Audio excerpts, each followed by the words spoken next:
On se retrouve aujourd'hui pour une nouvelle vidéo concernant les règles d'hygiène. Vous n'êtes pas sans savoir que dans notre métier, c'est très important d'avoir quand même un minimum de protocole d'hygiène. Il en va de notre santé ainsi que de celle de nos clientes. Pour une question d'éthique, je vous conseille de mettre au minimum une routine de désinfection en place, même si légalement vous n'êtes pas obligé, car notre métier n'est pas réglementé. Commençons par le commencement. L'hygiène, ça va être le premier niveau de décontamination, donc c'est pour retirer tous les germes pathogènes. Les germes pathogènes, c'est ceux qui provoquent les maladies, c'est-à-dire c'est les virus, les bactéries qui peuvent se transmettre d'un individu à un autre et qui engendrent des maladies. Comme elles peuvent se transférer d'un individu à l'autre par le contact physique, par les postillons, par tout ça, elles peuvent aussi passer par les outils que vous utilisez sur une cliente et sur l'autre pour se transmettre d'un individu à un autre. C'est contagieux en fait. Dans le but de lutter contre ces germes, il suffit tout simplement de les retirer. Et tout ça passe par plusieurs stades. Le strict minimum, le nettoyage. Ça va pas les retirer, mais par contre, ça va les réduire. Ensuite, on va passer à la désinfection, qui va venir détruire une partie de tous ces germes. Pour terminer, il y a la stérilisation qui va venir retirer 99,9% des germes pathogènes. Je vous fais une petite indication juste là, mais ne confondez pas un antiseptique qui est à utiliser sur des tissus vivants, donc c'est-à-dire sur la peau, avec un désinfectant qui est à utiliser sur tout ce qui va être matériel, surface, etc. Je vais vous dire quelques petites choses à mettre en place afin de réduire un maximum les risques, parce qu'on est quand même dans un métier où on travaille quand même avec la peau, enfin l'ADN de personnes, hein. Donc, je vais vous expliquer quelques petites choses à mettre en place. Pour commencer, il faut aérer la pièce au moins 15 minutes. Moi, je le fais entre chaque cliente, même des fois, je travaille la fenêtre ouverte avec mes clientes. C'est hyper important entre chaque cliente, au minimum, d'aérer sa pièce. Parce que il suffit qu'il y ait un rhume qui traîne, peu importe, en fait, ça se met dans l'air. Donc, on aère tout ça. Puis même, sans parler de maladies, parlons tout simplement en termes de produits, de chimie, on a beaucoup de produits et donc pour enlever tout ça, toutes les odeurs, il faut aérer. Utilisez des matériaux, comme je le disais, ergonomiques pour votre confort, pour le confort de votre cliente. Utilisez aussi des outils de qualité, il faut que ce soit propre, désinfecté au minimum, au plus stérilisé. Pour chaque cliente, c'est hyper important. Quand vous débutez votre prestation, toujours mettre un coup de désinfectant sur les mains de votre cliente ou vous lui demandez de mettre du gel hydroalcoolique, de se laver les mains, peu importe selon votre méthode.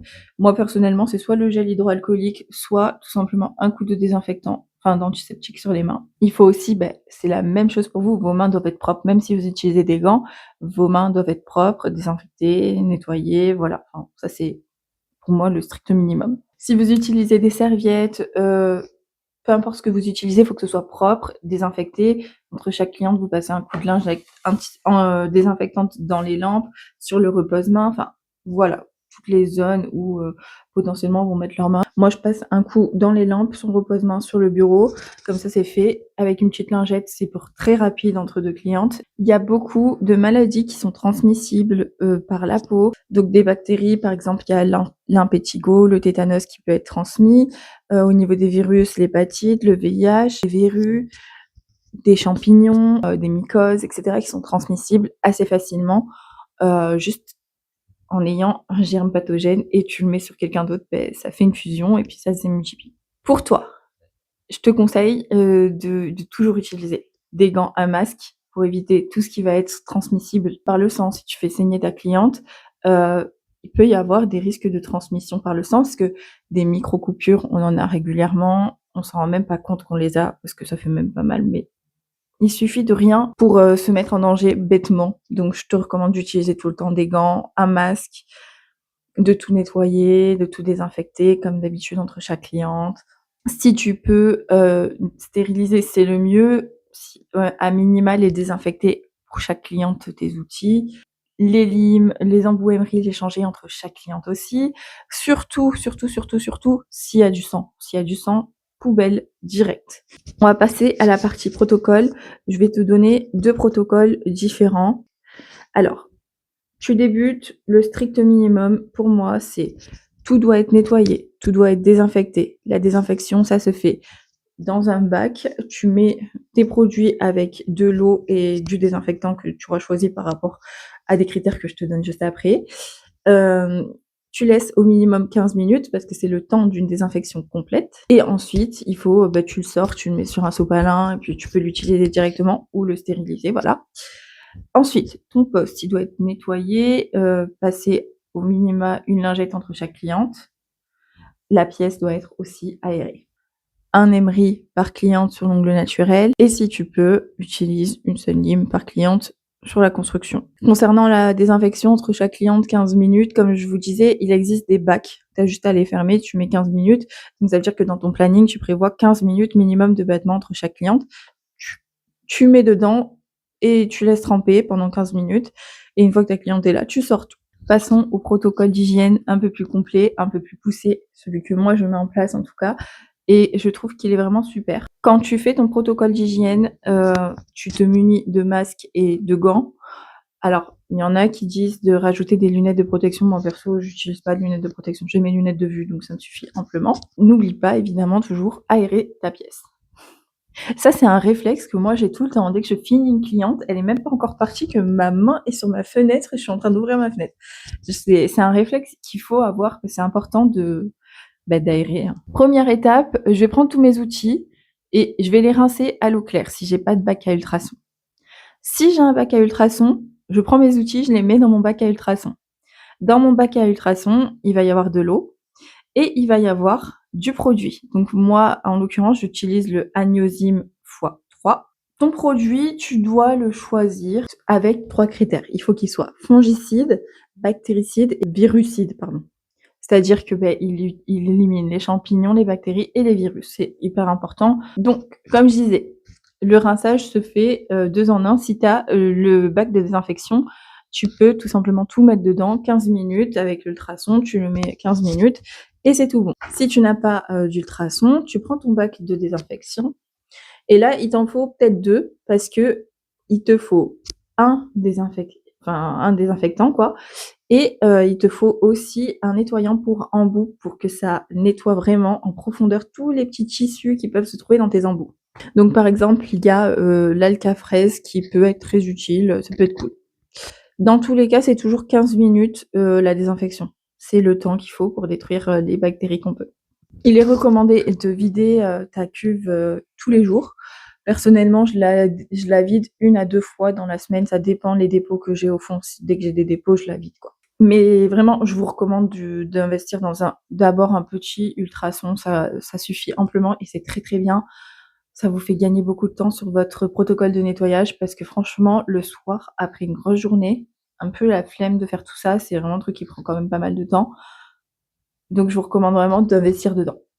Une fois que c'est fini, là, mets ton masque parce que le produit est quand même assez agressif et donc tu te mets des gants aussi et tu vas me rincer tout ça jusqu'à ce qu'il n'y ait plus une goutte de mousse dans ton lavabo. C'est hyper important parce que sinon, ça peut te faire des petites marques de rouille. Alors c'est pas vraiment de la rouille en fait, c'est juste le désinfectant qui a mal été rincé. D'ailleurs moi au début je me faisais avoir, j'ai des pinces qui ont quelques trucs marrons comme si de la rouille, mais en fait c'est pas vraiment de la rouille parce que tu grattes, ça s'enlève.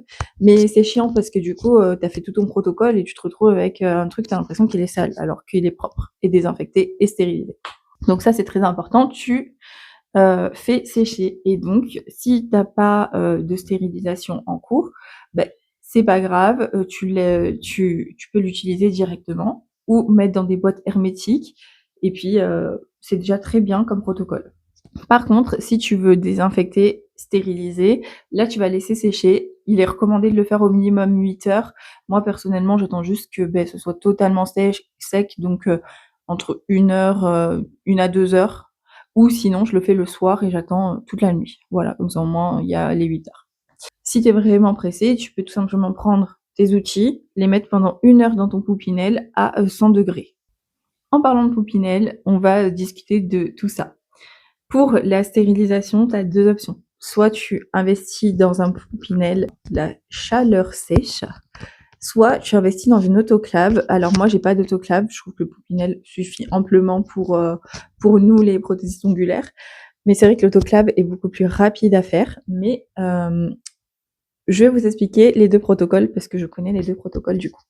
La stérilisation à chaleur sèche. On est sur un Poupinel, vraiment c'est chaleur pure comme un four. Tu peux sécher à l'intérieur que des outils métalliques. Ne mets surtout pas de plastique, ça va fondre. Ça sert à rien, ça va être l'enfer, la galère et surtout perte d'argent de produits.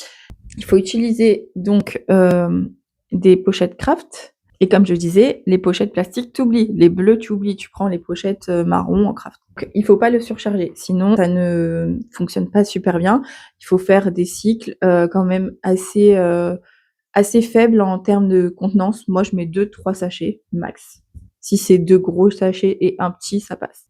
Le cycle, c'est tu mets ton Poupinel à 180 degrés pendant 1 heure. Après, tu regardes ta pastille, est-ce qu'elle a changé de couleur? Est-ce qu'elle a pas changé de couleur? Si elle a pas changé de couleur, c'est que c'est pas assez, tu remets un peu de temps. Si elle a changé de couleur, c'est bon, c'est OK, tu peux ranger dans tes tiroirs. Je peux pas te dire la couleur parce que selon les fabricants, tu as différentes couleurs, mais en gros, ça passe par exemple, moi les miennes là, alors au début, elles passaient du rouge au bleu, là elles passent du bleu au noir, ça dépend vraiment des fabricants. Donc voilà, tu vois. Ta pastille va changer de couleur si ton cycle c'est bien fait. Tu ne les touches pas pendant 15 minutes au minimum parce que c'est très chaud, hein, c'est très très chaud quand ça sort de là, donc tu laisses refroidir tranquillement.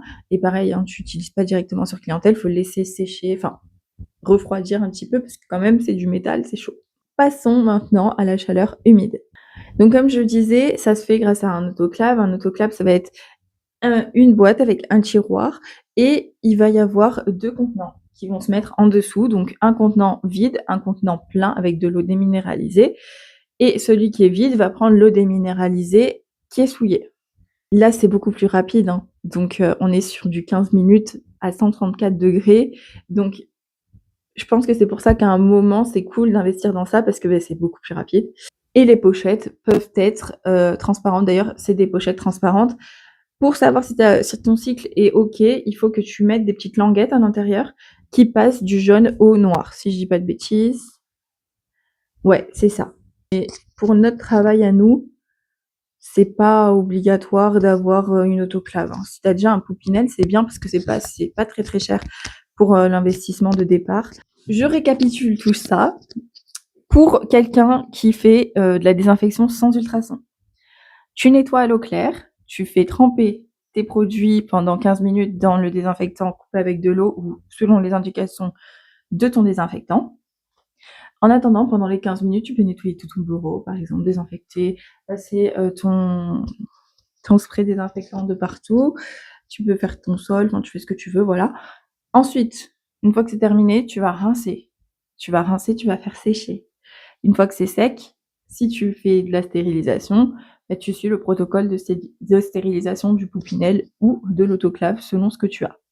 Si tu as un bac à ultrasons, tu mets tous tes outils dans le bac à ultrasons, tu n'as pas besoin de rincer à l'eau claire, tout va se faire dans le bac à ultrasons. Tu le laisses pendant 15 minutes et ensuite tu passes à la suite de ton protocole. J'espère que cette vidéo vous aura été utile. Je vous ferai une autre vidéo où je vous montrerai un peu tout ce qui est stérilisation autrement, c'est-à-dire on va le pratiquer ensemble. Mais là, je pense qu'on est vraiment, on n'est plus sur de la théorie. Donc j'espère que ça vous aura aidé. J'espère que ces vidéos vous plaisent. Si c'est le cas, n'hésitez vraiment pas à vous abonner, à me lâcher un petit like. Ça fait toujours plaisir. Et puis sur ce, je vous laisse et je vous fais de gros bisous. À la prochaine pour une nouvelle vidéo. Bisous!